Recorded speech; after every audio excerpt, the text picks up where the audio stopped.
Quel trait de personnalité tu apprécies le plus chez les autres? L'autodérision. J'aime beaucoup les personnes qui vont avoir de l'autodérision parce que quelqu'un qui va savoir rigoler de lui, on sait qu'il va pouvoir rigoler de tout. Parce que la chose en fait la plus dure de rigoler, c'est de se moquer de soi-même.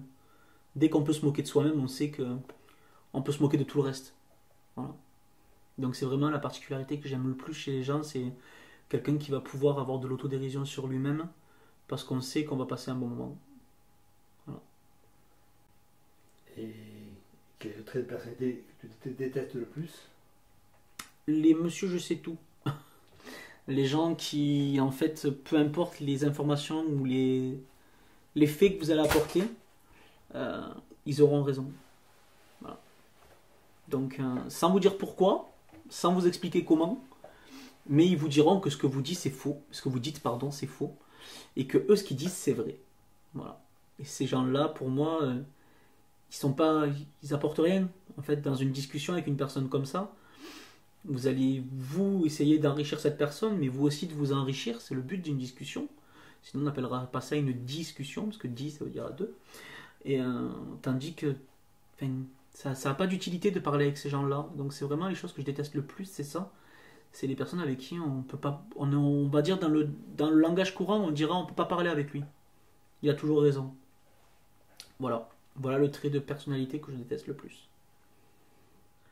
Mais en fait, c'est tout simplement qu'ils sont en totale opposition avec ma façon de voir la vie.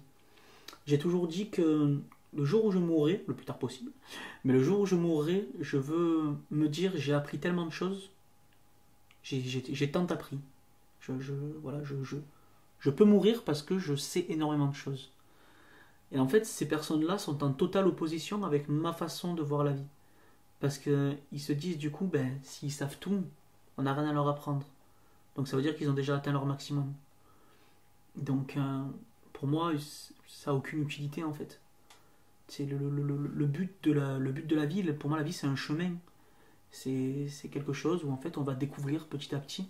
Je m'inspire beaucoup dans ma façon de vivre des philosophes de l'Antiquité. Notamment, ben, je parlais tout à l'heure de Platon, qui parlait en fait du monde des idées. Et en fait, dans son monde des idées, il disait qu'en gros, avant de vivre, avant d'arriver sur Terre, notre âme était dans le monde des idées, où en fait on connaissait tout. Et on venait sur Terre au cours de notre vie pour retrouver toutes ces choses. Donc pour redécouvrir en fait toutes les choses que notre âme connaît, mais qu'on a oubliées. Voilà. Et pour moi, c'est une manière d'aborder la vie qui est exceptionnelle.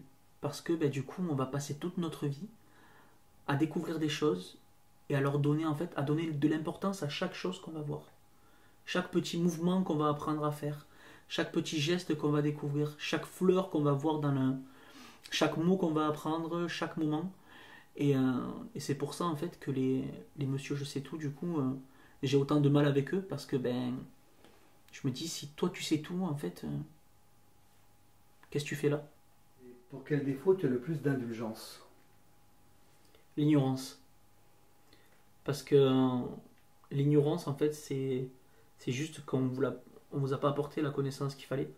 Et on est ignorant. Hein. Enfin, quand on arrive dans le monde, on ne sait pas parler, on ne sait pas marcher, on ne sait pas manger, voilà. Donc c'est vraiment le défaut avec lequel j'ai le plus d'indulgence. Parce que je me dis que quelqu'un d'ignorant, s'il veut, il peut ne pas le rester. Tandis que, à la différence, alors que pourtant c'est un mot qui est souvent cité comme un synonyme d'ignorant, mais qui pour moi n'a aucun rapport. Quelqu'un qui est con, il restera con. Comment tu décrirais ta façon de communiquer avec tes proches? Je dirais qu'elle est saine. J'ai pas vraiment de problème à communiquer avec eux. La seule différence, c'est que je suis quelqu'un qui n'aime pas le conflit. Donc je vais énormément réfléchir aux mots que je vais employer justement et à comment je vais les utiliser. Donc je peux, avant de discuter avec quelqu'un, si j'ai un sujet assez sensible ou assez sérieux, je pense que je peux me faire une centaine de fois la conversation de manière différente dans ma tête avant de, avant de dire la première phrase. Qu'est-ce que tu attends d'une relation amicale? De l'entraide, de la bienveillance, des moments de joie, euh, surtout ça. c'est les trois en fait principaux. Euh, Mes relations amicales, j'en ai eu énormément dans ma vie. Mais c'est vrai qu'une relation amicale aussi, elles évoluent énormément avec le temps. C'est-à-dire que quand on est enfant, on a beaucoup de copains. Voilà. Et plus on grandit, on a de moins en moins de copains. Et par contre, on commence à avoir des amis. Et on a des collègues. Voilà. Et en fait, les amis, c'est notre groupe. Voilà, c'est les gens avec qui on va partager des moments de joie, mais des moments de peine. C'est des personnes qui seront là à 4 heures du matin parce que j'ai un problème. Je viens sonner chez toi, je sais que tu vas m'ouvrir en me demandant ce qui se passe quand même, parce que bon, faut pas non plus être fou. Mais, mais, mais sans rechigner, en me disant, vas-y, rentre. Voilà. Une relation amicale, c'est ça. C'est des personnes qui se suffisent en fait à elles-mêmes. Être avec eux, ça suffit. Peu importe si je mange, si je fais un plat de pâtes ou si je fais du caviar. Peu importe si j'ouvre du champagne ou du champomis. Peu importe si j'ai de la musique ou s'il n'y a rien. Euh, Tant qu'on est avec les amis, voilà, c'est. J'ai énormément de mal en fait à différencier les amis de la famille. Parce que les amis, c'est la famille qui n'a pas de lien avec le sang, tout simplement. Ça reste la famille en fait. Mes amis font partie de mon foyer. Voilà. Si demain je viens à faire une fête de famille, je me vois pas ne pas inviter mes amis. Et inversement, ce qui est aussi un petit peu ce qui va un petit peu m'imposer ça, c'est que mon meilleur ami, c'est mon cousin, par exemple, avec qui j'ai grandi, avec qui. Et inversement, j'ai aussi un de mes meilleurs amis d'enfance que je connais depuis toujours, qui a grandi avec nous et qui pour moi fait partie de ma famille. Donc j'ai un petit peu de mal en fait à dissocier la famille des amis parce que ce qui compte pour moi c'est le lien juste qu'on a entre nous. Donner un nom, dire lui c'est mon ami, lui c'est mon cousin, lui c'est mon frère, lui c'est une connaissance. Non, ce qui est important c'est les choses qu'on vit, et c'est surtout la relation en fait qu'il va y avoir. Voilà. La famille du cœur choisi. C'est ça. La famille, les amis en fait c'est la famille qu'on choisit. Si tu devais décrire tes amis, quels seraient leurs points communs? La joie de vivre, tout simplement. Aimer rire, aimer les bons moments, aimer, aimer se foutre de l'autre en se foutant de soi. Ce que je veux dire par là, c'est que mes meilleurs amis, je peux aussi bien moi me moquer d'eux que eux se moquer de moi, et à aucun moment on ne prendra les choses mal. Je sais très bien que s'ils étaient là, je viens à bégayer à un moment, ils partiraient en fou rire. Juste pour un bégaiement. Et moi, sans aucun problème, je les insulterai sans qu'ils le prennent mal. Parce que c'est ça en fait, être ami, c'est pouvoir en fait être soi-même. On est soi-même avec ses amis comme on est soi-même avec sa famille. Voire même des fois, on est plus soi-même avec ses amis que ce qu'on l'est avec sa famille. Tu sais comment tes amis te perçoivent et comment ils pourraient te décrire? Comme un fou.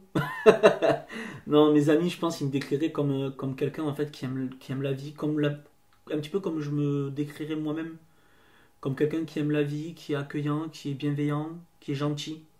Le mot qui ressortirait le plus, c'est gentil. Et c'est le mot d'ailleurs qui m'est toujours ressorti aux oreilles, c'est gentil, parce que je peux pas vivre autrement. J'arrive pas à.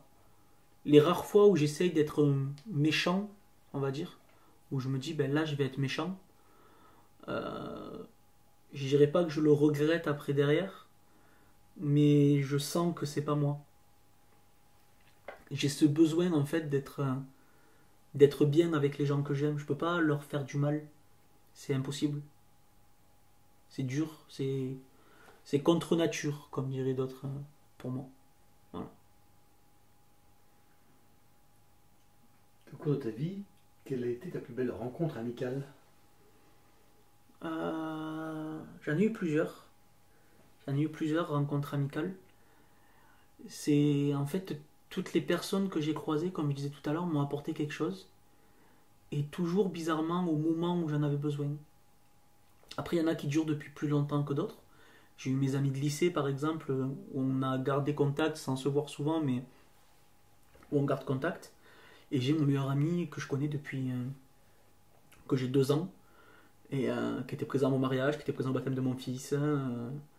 Et voilà, mais je peux pas en fait vraiment dire une rencontre amicale parce qu'elles sont toutes exceptionnelles. Peu importe la durée, des fois ça peut être juste une rencontre amicale d'un soir, voilà, au cours d'un repas, au cours d'une soirée, comme ça peut être une rencontre amicale qui va durer toute la vie, mais elles ont toutes leur importance. Elles ont toutes